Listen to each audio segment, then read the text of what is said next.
prédestinés de Dieu, les élus de Dieu, à vous qui vivez cette grâce avec moi dans cette époque. Je suis dans la joie de vous recevoir encore dans cette émission « La profondeur appelle la profondeur ». Et comme j'ai l'habitude de le dire, je crois que tout enfant de Dieu, tout chrétien, expérimente la présence de Dieu, a une certaine profondeur avec Dieu, et le Seigneur nous invite à aller encore plus loin. Je me présente, pasteur Fabrice Gassana. Je suis marié, père de 2 enfants. Je suis pasteur à l'Assemblée chrétienne, le Doigt de Dieu, à Bruxelles. Voilà, nous allons encore avoir une occasion aujourd'hui de partager la parole de Dieu et d'aller encore plus loin. Le thème que je prends aujourd'hui, c'est l'agitation et la manifestation. Je répète, l'agitation et la manifestation. Je sais qu'il y a quelques questions qui montent directement dans nos têtes ou dans nos cœurs, mais où est-ce qu'il va en venir? Mais j'aimerais nous dire tout de suite que ce texte ou cette exhortation, ce message, est adressé à des serviteurs de Dieu, ou ceux qui vont devenir serviteurs de Dieu. Il y a quelques années, j'étais en train de prêcher un message, il y a bien de cela, il y a quelques années de cela plutôt, j'étais en train de prêcher un message, et en plein message, j'ai reçu cette inspiration. C'est-à-dire que j'ai réalisé qu'en réalité, que l'appel de Dieu, ou le ministère, ou la vocation de Dieu, est scindé en 3 parties ou 3 phases. La première, c'est l'agitation. La deuxième, c'est le temps de silence. Et la troisième phase, ou séquence, c'est la manifestation. Et depuis lors, quand il m'arrive, quand j'ai cette occasion, je partage à mes bien-aimés qui sont tout autour de moi, à ceux qui ont le temps de l'écouter, je dis toujours que tous ceux qui ont été appelés par Dieu, nous pouvons le voir même dans la Bible, c'est ce que nous ferons tout à l'heure, ont connu ces 3 phases de l'appel ou ces 3 phases de la vocation. Je répète, il y a premièrement l'agitation, deuxièmement, il y a le temps de silence, troisièmement, il y a le temps de la manifestation. Comment comprendre cela? Et après, nous passerons au texte de la Bible. Premièrement, nous aimerons dire ceci, c'est que l'agitation est un temps où simplement nous découvrons que nous avons une vocation ou un appel avec Dieu. C'est-à-dire que pendant un laps de temps, un temps assez court, nous avons l'impression et nous avons de plusieurs manières, nous comprenons que Dieu nous a appelés à devenir quelqu'un ou à faire quelque chose avec lui, pour lui et avec lui. Et cela est un temps de découverte, un temps où nous sommes dans la joie, où nous disons, d'une manière ou d'une autre, j'ai de l'importance, de la valeur devant Dieu, et le Seigneur m'a choisi, non pas que j'étais digne, mais le Seigneur m'a choisi à le servir. Et la deuxième phase, c'est la phase, j'aimerais quand même le dire, la première phase elle est assez courte, la deuxième phase c'est le temps de silence. C'est un temps de ténèbres, c'est un temps de questionnement, c'est un temps de doute, c'est un temps où on oublie complètement, où on efface même que le Seigneur nous avait appelés ou est destiné un jour à le servir, ou un jour destiné plutôt à être béni par lui. C'est un temps étrange, c'est un temps où tout chrétien aurait souhaité, même ceux qui chantent « Fais de moi ce que tu veux » ou ceux qui chantent « Brise ma vie » ne souhaiteraient pas vivre. C'est un temps vraiment étrange. C'est un temps où plusieurs héros peuvent même abandonner la voie de la vocation ou s'éloigner du Seigneur. C'est un temps dont nous allons parler tout à l'heure qui ne les fait pas bon vivre. Mais gloire au Seigneur, il écoute toujours ce temps car il connaît chacun d'entre nous et chacun passe dans l'école de Dieu d'après les épreuves que le Seigneur a décidées. La troisième étape, ou la troisième phase qui est la dernière, c'est la manifestation. C'est cette phase où celui qui a été appelé par Dieu arrive enfin dans la terre promise, arrive enfin à réaliser ou à vivre ce que le Seigneur l'avait appelé à vivre. C'est un temps de gloire, c'est un temps de grande manifestation, c'est un temps de couronnement, c'est un temps où on dit réellement, ça c'est un serviteur de Dieu, où on dit en d'autres termes, c'est un homme de Dieu. C'est un temps où pratiquement tout semble facile, permettez-moi le terme, c'est-à-dire que on toque et le Seigneur ouvre la porte, on frappe et le Seigneur tout de suite est là avec nous. C'est un temps où on réalise réellement qu'il y a un pouvoir que Dieu nous a donné, c'est-à-dire l'onction du Saint-Esprit dans notre vie. C'est un temps où nous avons tout de suite la direction de Dieu, dès que nous la recherchons. C'est un temps où en réalité nous régnons, où nous sommes des intendants de Dieu. Nous sommes en train de marcher avec Dieu, nous sommes en train de recevoir une bénédiction et nous devenons une source de bénédiction. Est-ce que vous pouvez lire avec moi Juges chapitre 13, le verset 24 à 25, et nous allons traiter ce texte ou ces 3 phases ou séquences importantes du ministère. Juges chapitre 13, le verset 24 à 25, la Bible dit « La femme enfanta un fils », parlant de Samson bien sûr, et lui donna le nom de Samson. L'enfant grandit et l'Éternel le bénit. Et l'Esprit de l'Éternel commença à l'agiter, à Macané Dan. En d'autres termes, dans le camp de Dan, qui était la tribu dans laquelle était David. L'esprit, plutôt, il était dans la tribu de Benjamin, bien sûr, mais là, il était dans le camp de Dan.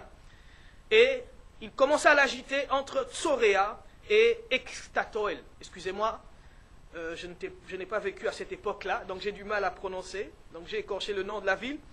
Et l'Esprit de l'Éternel commença à l'agiter dans le camp de Dan. Et ici, nous découvrons quelque chose d'incroyable. Et nous allons revenir sur ce texte, sur ce mot, sur cette réalité. L'Esprit de l'Éternel commença à l'agiter, ou l'Esprit de l'Éternel commença à l'agiter. Nous découvrons en réalité au fait que tout enfant de Dieu, comme je l'ai dit tout à l'heure, connaît d'abord un temps d'agitation. Un temps où on a l'impression que, il y a quelque chose qui va arriver dans sa vie.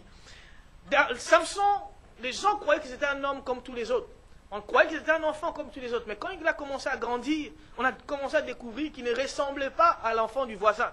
Il ne ressemblait pas à tous les enfants que les hommes connaissaient. Il était différent parce que l'Esprit de l'Éternel l'agitait. L'Esprit de l'Éternel montrait qu'au travers de lui, il y aura des grandes délivrances. La Bible ne donne pas plus de précision. La Bible ne dit pas s'il a commencé à tuer les Philistins parce qu'il n'avait pas encore rencontré les Philistins, mais sûrement il a fait quelques exploits. Et les hommes ont commencé à dire que cet homme est différent parce que l'Esprit de l'Éternel agite. Comment savons-nous que le Seigneur fera quelque chose dans notre vie? Dans le temps d'agitation, Dieu utilise plusieurs manières.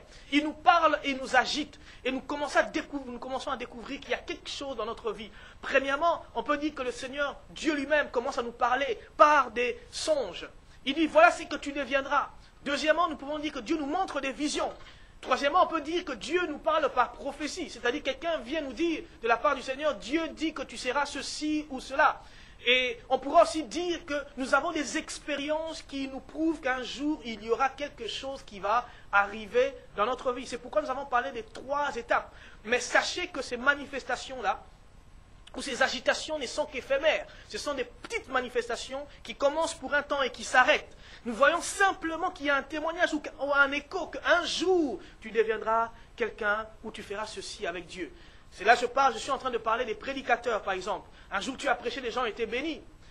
Et les gens ont dit, voilà, ce sera un serviteur de Dieu. Un jour, les gens ont dit de toi que tu seras, ça, ce sera un pasteur. Parce que les gens témoignent, ils ont vu une agitation. Certains t'ont vu prendre la guitare, ils ont dit, cet homme, cette femme sera un grand guitariste. Les gens t'ont vu faire des affaires. Et très vite, tu es arrivé à résoudre des histoires ou à gagner de l'argent là où personne n'arrivait à gagner. Et on a commencé à dire, voilà, il sera ceci, ce sera un grand homme d'affaires. Voilà, ce sera un grand évangéliste. Il gagne facilement les âmes. Mais ce n'est qu'un temps d'agitation. Qu'est-ce qui arrive? Juste après cela, le temps de questionnement, le temps de silence arrive. Et tu oublies complètement que que Dieu t'avait appelé. Et gloire à Dieu, le Seigneur se souvient toujours de nous. Le temps de la manifestation arrivera et arrivera certainement. Voilà. Maintenant, nous avons parlé de cet homme que j'aime beaucoup, Samson, qui invoquait le Seigneur. La Bible dit que c'était un homme de foi. J'aimerais maintenant vous montrer où vous partagez avec vous citez quelques hommes dans la Bible, serviteurs de Dieu, dans toute la Bible, l'Ancien Testament jusqu'au Nouveau Testament, qui ont connu ces 3 phases de la vie chrétienne, et tu comprendras, et vous comprendrez avec moi que nous sommes tous appelés à traverser, à expérimenter ces 3 étapes du ministère. Premièrement, je parlerai de cet homme qu'on appelle Joseph. La Bible dit que Joseph, dans sa jeunesse, a fait quelques rêves. Et dans ses rêves, il a vu qu'il sera un homme grand. Et il a proclamé cela, il a commencé à s'agiter. Il s'est agité, il a fait agiter toute sa famille. Il a fait des jaloux. Et Joseph a dit, il a vu des choses, mais le Seigneur ne lui avait pas dit quand est-ce que ces choses allaient arriver. Il ne savait pas en fait qu'entre ces 2 époques, c'est-à-dire le moment où il est en train, dans la joie, avoir des rêves agréables, qu'il allait avoir un temps de silence, et puis le temps de la manifestation. Et cet homme a été aimé de son père, il y avait un témoignage, comme il y a un témoignage dans ta vie, dans ton temps d'agitation, que Dieu va faire quelque chose. Joseph, en ce temps-là, a commencé à proclamer la parole de Dieu, il a commencé à proclamer qu'il sera grand, et puis le Seigneur l'a tout de suite, ou très vite, amené dans le temps de silence. Vous connaissez avec moi que cet homme a été vendu, après il a été un esclave, et puis c'était un homme qui a vécu en prison, c'était si on peut dire un ancien dans sa cellule de prison, il était responsable, c'était un vétéran dans sa prison, cet homme savait qu'est-ce qu'il fallait faire dans la prison, il a même organisé la prison. Mais vous savez que pendant toutes ces années, pratiquement 18 ans, cet homme a eu le temps d'oublier ses rêves. Mais Dieu n'a jamais oublié. Dieu qui appelle n'oublie jamais qu'il t'a appelé. Et Dieu sait ce qu'il va faire dans sa vie. Quelques années après, un jour, Dieu s'est rappelé de cet homme parce qu'il y a un temps toujours fixé par Dieu. Comme j'aime le dire à l'église, dans l'assemblée, que Dieu ne change jamais de programme. Quel que soit ton souci, quel que soit ton problème, quelles que soient les difficultés de ta vie, Dieu ne changera pas un programme parce que toi, tu es en train de pleurer. Parce que Dieu a un plan et Dieu va respecter son plan. Abraham a beau pleurer, Abraham attendait un enfant, mais Dieu lui a donné l'enfant au temps fixé par Dieu. Si tu peux retenir cela, que Dieu te bénisse. Donc nous sommes en train de parler du temps de l'agitation. Il s'est agité, après il a eu le temps de silence, et Dieu le fait grâce.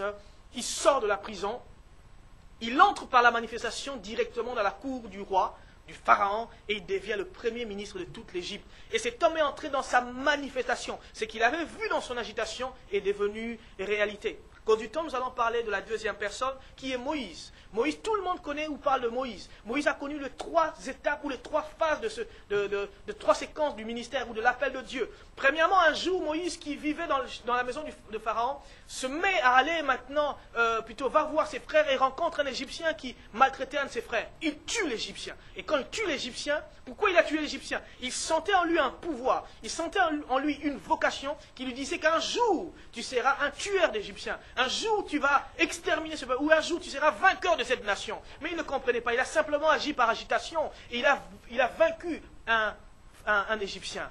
Et à ce moment-là, dans son agitation, il a été vite précipité dans le temps de silence. Pendant 40 ans, imaginez-vous Moïse, un prince, dans le désert, en train de paître quelques moutons. 40 ans, s'il vous plaît. Oh, combien nous pleurons, mais Moïse a pleuré plus que nous. Combien nous souffrons, mais cet homme a souffert plus que chacun d'entre nous. 40 ans, temps de silence. Il a eu le temps d'oublier que Dieu l'avait appelé à délivrer le peuple.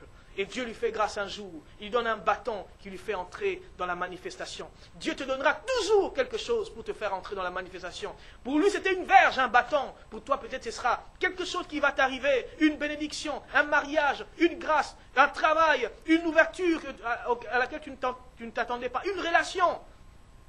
Et Moïse se retrouve dans la maison de Pharaon. Moïse se retrouve en train de délivrer le peuple. Et Moïse est entré dans une période de manifestation pendant 40 ans où il était utilisé par Dieu. Passons à la 3e personne. Je parlerai de David, le roi David, le bien-aimé. Cet homme, pendant sa jeunesse, il est arrivé qu'il s'est agité dans la forêt. Il a tué un lion, il a tué un ours. Vous imaginez quels exploits. Il était en train de montrer ce qu'il sera. Il sera un grand roi, il sera un dominateur. Il vaincra tous ses ennemis. Quelle que soit la qualité ou la manière d'opérer de ses ennemis, il sera vainqueur. Un jour, cet homme a vécu pendant plusieurs années dans des cavernes. Il était poursuivi. Pourquoi? Il est entré dans le temps du silence. Le temps terrible où nous disons, Seigneur, pourquoi m'as-tu abandonné? Comme le Seigneur qui criait sur la croix, Eli, Eli, lama sabachthani, pourquoi m'as-tu abandonné? Cet homme tue le lion, mais rencontre plus fort que lui, souffre et court pendant plusieurs années dans le désert, et le temps de silence est clos quand il devient roi à Jérusalem et roi dans tout Israël, car il y a un temps de la manifestation fixé par Dieu. Nous parlerons d'une 3e personne, ou d'une autre personne encore, Jean-Baptiste. Cet homme a connu un temps d'agitation, un temps d'agitation, un temps de silence, un temps de manifestation. Je lirai rapidement Luc chapitre 1, le verset 41-80, le verset 41 et le verset 80. La Bible dit, « Il s'agite et tressaillit dans le ventre de sa mère. » Lorsque la maman d'Élisabeth a vu Marie, quand elle a salué, l'enfant s'est agité, a tressailli dans le ventre de sa mère. Il a commencé à s'agiter. Cette personne que je sens en face, c'est celui pour qui j'ai été créé, pour qui j'ai été envoyé. Il a commencé à s'agiter comme chacun d'entre nous. Dès que nous entendons, il y a une chanson qui bouillonne dans l'église. Nous ressentons la puissance de Dieu. Nous disons, nous serons toujours avec Dieu. Nous servirons toujours le Seigneur. Et cet homme Jean-Baptiste a eu la même expérience. Il a simplement tressailli. Déjà dans le ventre de sa mère, il a commencé à s'agiter. Mais ça s'est calmé. La Bible dit au verset 80, « Or l'enfant croissait et se fortifiait en esprit, et il demeura dans les déserts jusqu'au jour où il se présenta plutôt devant Israël. » Pourquoi? Il était dans les déserts, temps de silence, et un jour il se présente devant Israël, et voilà qu'il entre dans sa manifestation. Les apôtres aussi se sont agités, et puis se sont calmés, et puis sont entrés dans la manifestation. Pendant 3 ans, ils s'agitaient à côté du Seigneur, ils disaient, nous sommes des apôtres. Pendant 3 jours, le Seigneur étant mort, ils étaient dans le temps de silence. Ils se sont posé des questions. Mais le Seigneur les a fait entrer dans la manifestation le jour où le Saint-Esprit est venu dans leur vie, à la Pentecôte. Il y a un temps d'agitation, il y a un temps de manifestation. Le temps vous manquerait de parler du ministère du Saint-Esprit qui s'est agité au temps de Moïse et qui s'est manifesté au temps de la Pentecôte. La Bible dit que ceux qui sont venus pour recevoir l'Esprit qui était sur Moïse, la Bible dit l'Esprit est venu sur eux, ils ont commencé à prophétiser. La Bible dit, mais ils ne continuèrent pas. Ils ne continuèrent pas. Pourquoi? L'agitation est éphémère. Tu t'agites un peu et ça s'arrête. Ils ne continuèrent pas. Pourtant, Moïse avait dit, puisse l'Éternel permettre que tout le peuple soit constitué de prophètes. Il y a un temps pour s'agiter et puis il y a un temps pour la manifester. Mais les temps d'agitation s'arrêtent toujours. Au temps de Moïse, ils ont prophétisé mais ils se sont arrêtés. Car la Bible dit, l'Esprit n'était pas encore, dans Jean 7, 39, la Bible dit, car Jésus n'était pas encore glorifié, car l'Esprit n'était pas encore venu. Et dans Acte des Apôtres, l'Esprit est venu, c'était la manifestation du ministère du Saint-Esprit. Et il est là encore jusqu'aujourd'hui avec nous. Au début, c'était des agitations. Et puis, il y a eu un calme. Et des millénaires après, le Saint-Esprit est venu. Il s'est glorifié. Et aujourd'hui, il glorifie le Seigneur. Je parlerai aussi du Seigneur Jésus lui-même. Or, vous me poserez la question de savoir, mais comment le Seigneur lui-même peut s'agiter? Le Seigneur s'est agité. Il y a eu le temps de calme. Et il s'est manifesté aussi. Souvenons-nous de cette séquence de la vie du Seigneur. À 12 ans, il se retrouve dans le temple. Il est en train d'enseigner. Tout le monde est étonné. Pendant 3 jours, il étonne les gens. Pourquoi? Il s'agitait. Il était simplement en train de s'agiter. Il montrait ce qu'il sera. Comme toi, tu montres d'une manière ou d'une autre ce que tu seras un jour. Mais il s'est arrêté. Ses parents sont venus le prendre en disant, arrête, qu'est-ce que tu es en train de faire? Nous te cherchions. Et on l'a pris. Il s'est soumis, il est rentré chez lui. Et il y a eu un temps de silence de 12 ans et à pratiquement 30 ans. Le Seigneur, on n'a plus jamais entendu parler de lui. On croyait que c'était un charpentier. Un temps de silence. Les anges au ciel posaient la question à Dieu.